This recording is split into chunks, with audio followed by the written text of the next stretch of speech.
Após as descobertas de Oersted, a influência da eletricidade no campo magnético da bússola e de Faraday e o seu ciclo contínuo de energia, nós iremos acompanhar o nosso herói e a guerra das correntes alternada e contínua.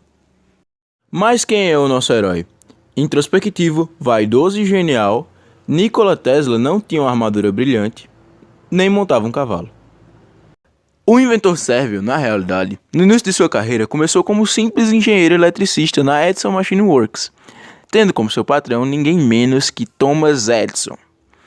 Em 1885, Tesla disse que poderia reprojetar os ineficientes motores e geradores de Edison, fazendo melhorias de serviço e economia.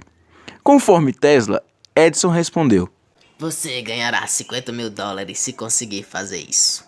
Isso foi uma declaração incomum para Edison, cuja empresa não tinha essa quantidade em caixa.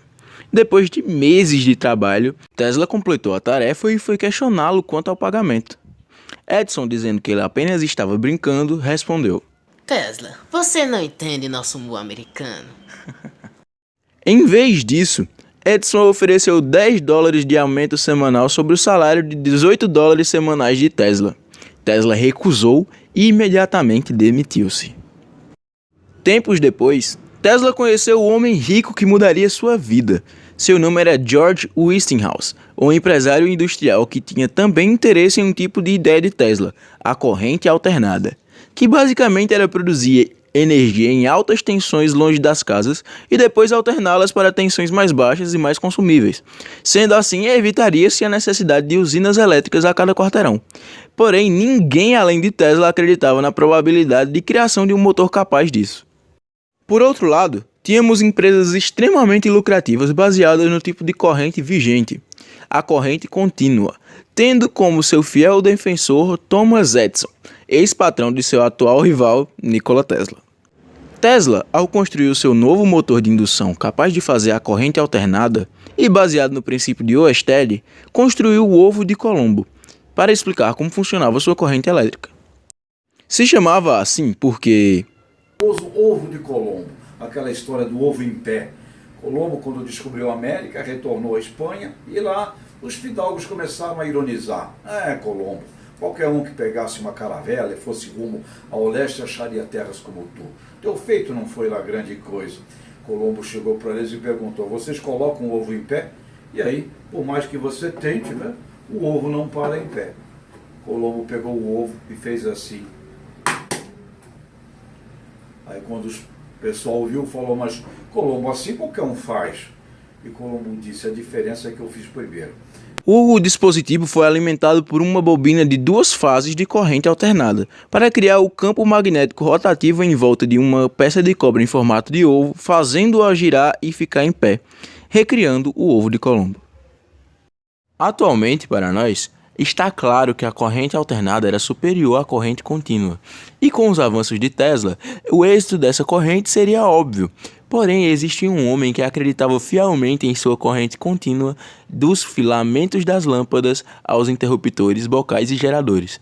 Ele era Thomas Edison, e ele não ia perder milhões ao tentar mudar para a corrente alternada. As linhas de batalha estavam travadas. Westinghouse e Tesla disputavam com os Edison contratos lucrativos de iluminação em Nova York. 2 sistemas completamente diferentes disputando um cobiçado objetivo: a chance de iluminar os Estados Unidos e depois o mundo. Isso ficaria conhecido como a Guerra das Correntes. Os 2 lados tentavam disputar no preço, mas Edison acreditava que sua amada corrente contínua era melhor que a alternada por ser mais segura. Tocar em um cabo de Edison com sua baixa tensão era doloroso, mas relativamente inofensivo, enquanto que os cabos da corrente alternada transportavam maior tensão e tocá-los poderia ser fatal. Assim, a arma usada na Guerra das Correntes foi o medo. Até que um engenheiro eletricista pouco conhecido chamado Harold P. Brown estava prestes a levar a luta contra a corrente alternada a um novo patamar.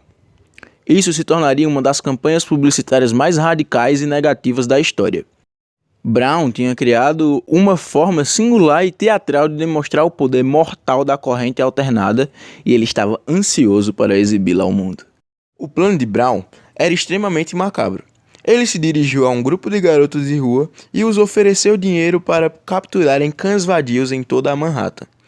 No palco, ele se dirigiu à plateia. Convidei os senhores para testemunhar o uso experimental da eletricidade em animais irracionais. Sua demonstração envolvia eletrocutar cães, com a energia da corrente contínua e da corrente alternada, na tentativa de mostrar que a alternada os matava mais rapidamente. E não foram apenas cães. Brown seguiu fazendo espetáculos públicos, matando o bezerro e até mesmo um cavalo. Ele passou de cães para animais maiores por um motivo. Ele queria mostrar que a energia da corrente alternada era tão perigosa que podia matar mamíferos de grande porte, incluindo seres humanos. As experiências de Brown com animais convenceram os políticos americanos de que o método mais humano de executar criminosos condenados seria com a corrente alternada gerada pelas máquinas de Westinghouse. Os advogados de Edison chegaram a sugerir um novo termo para eletrocutado, o Westinghouseado, uma exímia tática de marketing.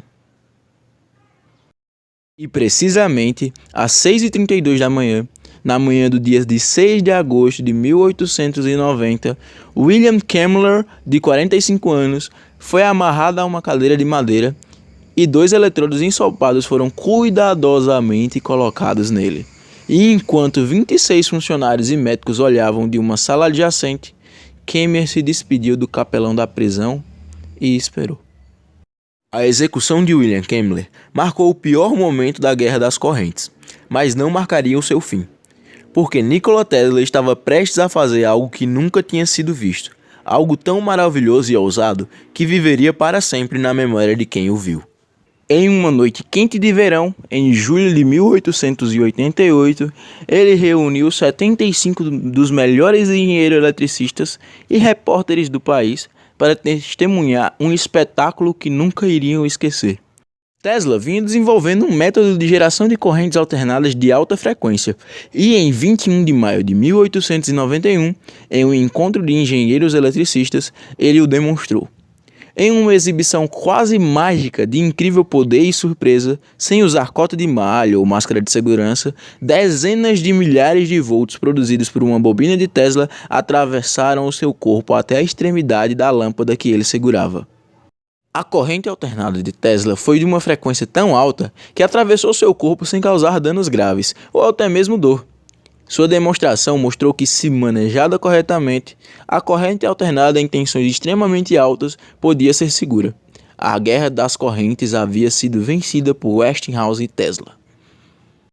Em 1896, a nova usina elétrica foi concluída nas cataratas do Niágara, usando geradores CA Westinghouse para produzir a corrente polifásica de Tesla. Finalmente, a grande quantidade de energia poderia ser transmitida das cataratas até próximo a Buffalo, e alguns anos depois, a usina do Niágara estava fornecendo energia à cidade de Nova York. E hoje, quase toda a eletricidade gerada no mundo é feita através do sistema de Tesla. Embora tenha continuado a fazer significativas contribuições a muitas outras áreas da ciência e invenção, Tesla não termina com a fama e fortuna. Para salvar George Westinghouse da falência, após a crise no mercado acionário, ele desistiu do direito aos royalties das suas invenções polifásticas. Nikola Tesla foi um homem talentoso a quem devemos muito, mas ele também era muito complicado. Infelizmente, com a idade, ele ficou ainda mais perturbado. Ele tinha fixação pelo número 3, contava 3 em voz alta enquanto caminhava e desenvolveu fobias estranhas com germes e com mulheres que usavam pérolas. Em muitos aspectos, a sua mente genial ficou fora de controle. À medida que a vida de Tesla passava, ele se afastava das pessoas e encontrava consolo em outras coisas. Ele ficou obcecado por pombos e era visto regularmente alimentando-os em Bryant Park, no centro de Manhattan. Ele se afeiçoou de tal maneira a um pombo branco que, quando ele morreu, o velho ficou desolado. Tesla estava quase falido e sozinho, vivendo em semi-recluso nesse hotel. Seus últimos anos foram passados no quarto 3327 do New York Hotel, triste, confuso, na miséria. Edison acabou se tornando um herói americano e sua empresa faria parte da General Electric, ainda hoje uma das maiores empresas multinacionais do mundo. Em janeiro de 1943, a história de Nikola Tesla chegaria ao fim. Mas ao olhar para o horizonte de Manhattan pela última vez, ele viu o céu iluminado com luzes cintilantes e 1 milhão de vidas transformadas por sua genialidade.